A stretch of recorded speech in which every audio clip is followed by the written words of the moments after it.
हाय दोस्तों, आल education academy में आप सभी का स्वागत है। आइए कुछ महत्वपूर्ण क्वेश्चन लेकर आए हैं जो हर एक एग्जाम में पूछा जाता है। और जो भी क्वेश्चन है दोस्तों बता दें कि एग्जाम के तौर पर होगा, एग्जाम में पूछे जाने ही वाले क्वेश्चन हैं।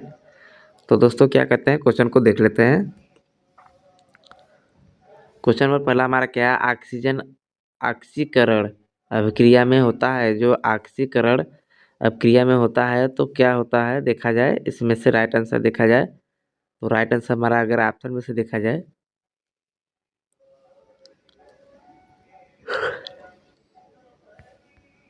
डी हो जाएगा।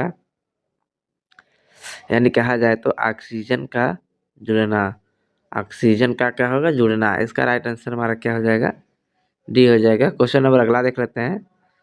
क्वेश्चन नंबर अगला हमारा क्या है, नीले लिटमस पत्र को किस रंग में परिवर्तित कर देता है। तो नीले लिटमस पत्र को किस रंग में परिवर्तित कर देता है, तो इसका राइट आंसर देखा जाए दोस्तों तो इसका राइट आंसर में से ए हो जाएगा। यानी कहा जाए तो लाल लाल रंग में परिवर्तित कर देता है। क्वेश्चन नंबर अगला हमारा देख लेते हैं। क्वेश्चन नंबर अगला क्या है, क्षार लाल लिटमस को करता है। जो क्षार होता है वो लाल लिटमस को क्या कर देता है, तो इसका राइट आंसर ऑप्शन में से देखा जाए तो राइट आंसर वाला ऑप्शन में से ए हो जाएगा। यानी कहा जाए तो नीला कर देता है, नीला कर देता है। क्वेश्चन नंबर अगला देख लेते हैं। क्वेश्चन नंबर अगला हमारा क्या है, कटे हुए सेब का भूरा होने के कारण सेब में उपस्थित रहता है। जब कोई सेब हो उसको काट दिया जाए तो उसका कटा हुआ भाग भूरा भूरा दिखाई देने लगता है, तो सेब में उपस्थित होता है। तो सेब में क्या उपस्थित होता है, इसका राइट आंसर देख लेते हैं। राइट आंसर हमारा ऑप्शन में से तो राइट आंसर ऑप्शन में से सी हो जाएगा। यानी कहा जाए तो आयरन उपस्थित रहता है। क्वेश्चन नंबर अगला देख लेते हैं। क्वेश्चन नंबर अगला हमारा क्या है, निम्नलिखित में से विलुप्त जंतु प्रजाति, विलुप्त जो प्रजाति है वो जंतु प्रजाति है तो कौन सा है, इसका राइट आंसर ऑप्शन में से हमारा सी हो जाएगा।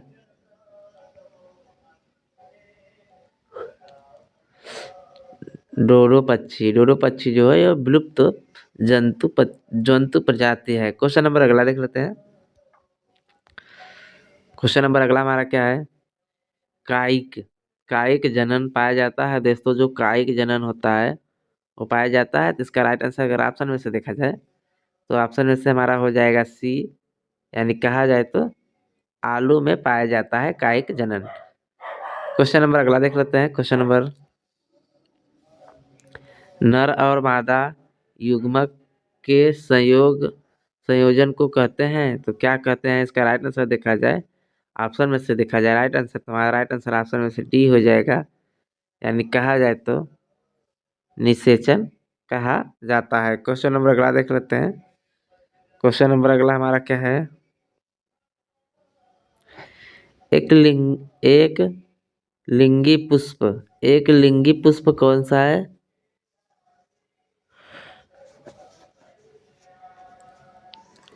एक लिंगी पुष्प जो है हमारा है कौन सा है, तो इसका राइट आंसर ऑप्शन में देखा जाए तो डी हो जाएगा। यानी कहा जाए तो मक्का जो है एक लिंगी पुष्प है। क्वेश्चन नंबर अगला देख लेते हैं। क्वेश्चन नंबर अगला हमारा क्या है,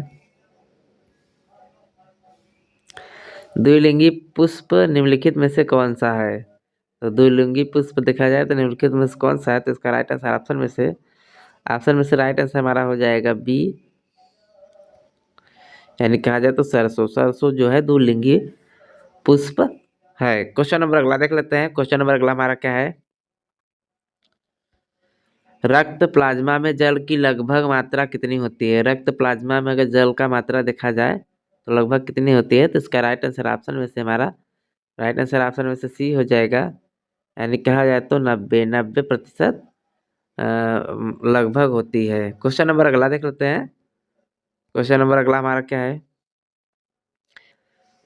वयस्क व्यक्ति का हृदय 1 मिनट में कितनी बार धड़कता है। तो देखा जाए दोस्तों 1 मिनट में कितनी बार धड़कता है, ऑप्शन में से राइट आंसर देखा जाए तो राइट आंसर हमारा ए हो जाएगा। 72 बार धड़कता है। क्वेश्चन नंबर अगला देख लेते हैं।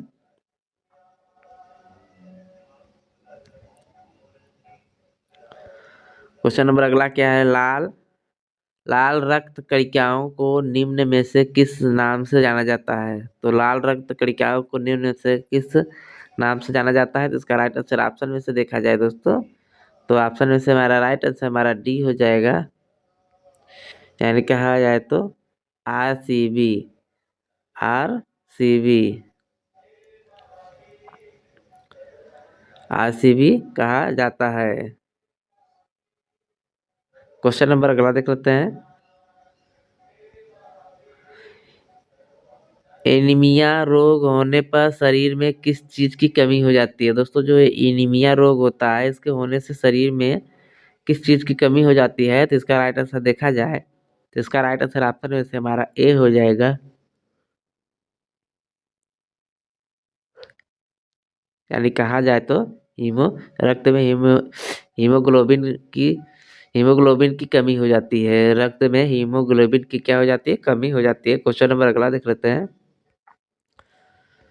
मादा एनाल मादा एनाफिलीज मच्छर जब काट लेता है तो उसे कौन सा रोग होता है? दोस्तों जब मादा एनाफिलीज मच्छर जब काट लेता है तो कौन सा रोग होता है? इसका राइट आंसर ऑप्शन में से हमारा सी हो जाएगा। यानी कहा जाए तो मलेरिया हो जाता है। क्वेश्चन नंबर अगला देख लेते हैं। चर्म रोग के उपचार में उपयोग किया जाने वाला रेडियो आइसोटोप आइसोटोप है। तो रेडियो आइसोटोप जो है देखा जाए कौन सा है? तो इसका राइट आंसर ऑप्शन में से हमारा देखा जाए तो राइट आंसर ऑप्शन में से हमारा क्या हो जाएगा? डी हो जाएगा। यानी कहा जाए तो रेडियो रेडियो फास्फोरस। इसका राइट आंसर हमारा क्या हो जाएगा दोस्तों? Radio phosphorus. क्वेश्चन नंबर अगला देख लेते हैं। क्वेश्चन नंबर अगला क्या है? ध्वनि तरंगों की प्रकृति होती है दोस्तों। जो ध्वनि तरंगों की प्रकृति होती है तो देखा जाए राइट आंसर हमारा ऑप्शन में से, तो राइट आंसर ऑप्शन में से हमारा ए हो जाएगा। यानी कहा जाए तो अनुदैर्ध्य अनुदैर्ध्य। क्वेश्चन नंबर अगला देख लेते हैं। क्वेश्चन नंबर अगला हमारा क्या है? अवसर अवश्रव्य तरंगों की आवृत्ति होती है दोस्तों। अवश्रव्य की तरंगों की आवृत्ति देखा जाए तो इसका राइट आंसर दोस्तों ऑप्शन में से हमारा क्या हो जाएगा? इसका राइट आंसर ऑप्शन में से डी हो जाएगा। यानी कहा जाए तो 20 हर्ट्ज से कम होती है। क्वेश्चन नंबर अगला देख लेते हैं। ध्वनि तरंगे हैं। ध्वनि तरंगे क्या है दोस्तों? ध्वनि तरंगे तो ध्वनि तरंगे जो है आंशिक लंबवत, आंशिक तिर्यक, तिर्यक लंबवत, कभी कभी लंबवत, कभी कभी तिर्यक। तो इसका राइट आंसर अगर देखा जाए तो दोस्तों तो इसका राइट आंसर हमारा ऑप्शन में से सी हो जाएगा। यानी कहा जाए तो लंबवत होती है। ध्वनि तरंगे जो होती है लंबवत होती है। क्वेश्चन नंबर अगला देख लेते हैं। क्वेश्चन नंबर अगला हमारा क्या है? श्रव्य परिषद में ध्वनि तरंगों की आवृत्ति कितना होती है? श्रव्य परिषद में देखा जाए ध्वनि तरंगों की जो आवृत्ति होती है वो कितनी होती है? तो इसका राइट आंसर देखा जाए तो इसका राइट आंसर ऑप्शन में से हमारा डी हो जाएगा। यानी कहा जाए तो 20 हर्ट्ज से 20,000 हर्ट्ज तक, 20 हर्ट्ज से 20,000 हर्ट्ज तक होती है। क्वेश्चन नंबर अगला देख लेते हैं। क्वेश्चन नंबर अगला हमारा क्या है? केल्विन मान केल्विन मान से मानव शरीर का सामान्य तापमान है। जो सामान्य ताप होता है केल्विन मान में देखा जाए मानव शरीर का जो सामान्य ताप होता है कितना होता है? तो इसका राइट आंसर ऑप्शन में से देखा जाए दोस्तों तो इसका राइट आंसर हमारा ऑप्शन में से सी हो जाएगा। यानी कहा जाए तो 310 होता है। क्वेश्चन नंबर अगला देख लेते हैं। क्वेश्चन नंबर अगला क्या है? किसी ध्वनि स्रोतों की आवृत्ति में होने वाले उतार चढ़ाव, यानी किसी ध्वनि स्रोत की आवृत्ति में होने वाले उतार चढ़ाव को कहते हैं। तो क्या कहा जाता है दोस्तों? तो इसका राइट आंसर ऑप्शन में से देखा जाए दोस्तों तो राइट आंसर हमारा ऑप्शन में से ए हो जाएगा। यानी कहा जाए तो डाल्पर डापलर सॉरी डापलर प्रभाव के कारण उतार चढ़ाव होता है। क्वेश्चन नंबर अगला देख लेते हैं। क्वेश्चन नंबर अगला हमारा क्या है? ध्वनि तरंगे किसके कारण प्रतिध्वनि उत्पन्न करती हैं? ध्वनि तरंगे किसके कारण प्रतिध्वनि उत्पन्न करती है? तो देखा जाए दोस्तों, तो इसका राइट आंसर ऑप्शन में से हमारा हो जाएगा ए हो जाएगा, यानी कहा जाए तो परावर्तन के कारण। परावर्तन के कारण जो है ध्वनि तरंगे प्रतिध्वनि उत्पन्न करती है। क्वेश्चन नंबर अगला देख लेते हैं। क्वेश्चन नंबर अगला हमारा क्या है? ध्वनि ध्वनि की चाल ध्वनि की चाल अधिकतम होती है दोस्तों। तो ध्वनि की चाल अधिकतम देखा जाए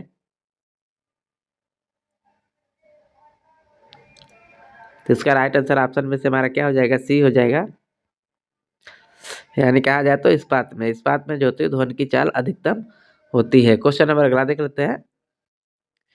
क्वेश्चन नंबर अगला क्या है? वायु में ध्वनि का वेग होता है लगभग, वायु में ध्वनि का वेग देखा जाए तो लगभग कितनी होती है? तो इसका राइट आंसर ऑप्शन में से, तो ऑप्शन में से राइट आंसर हमारा देखा जाए तो राइट आंसर हमारा डी हो जाएगा, यानी कहा जाए तो 330 मीटर प्रति सेकंड होती है। 330 मीटर प्रति सेकंड होती है।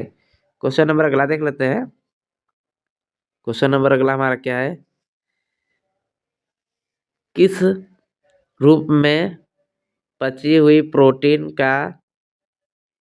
का शरीर में संचरण होता है? तो किस रूप में पची हुई प्रोटीन का शरीर में संचरण होता है? तो देखा जाए किसके अवस्था में या किसके रूप में होता है? तो इसका राइट आंसर देखा जाए दोस्तों, तो इसका राइट आंसर ऑप्शन में से हमारा ए हो जाएगा, यानी कहा जाए तो अमीनो अम्ल में होता है, अमीनो अम्ल के द्वारा होता है। तो दोस्तों हमने जो भी क्वेश्चन कराए हैं सभी इम्पोर्टेंट क्वेश्चन है, और ऐसे क्वेश्चन एग्जामिनर पूछता है और एग्जामिनर ऐसे ऐसे क्वेश्चन को बनाता है।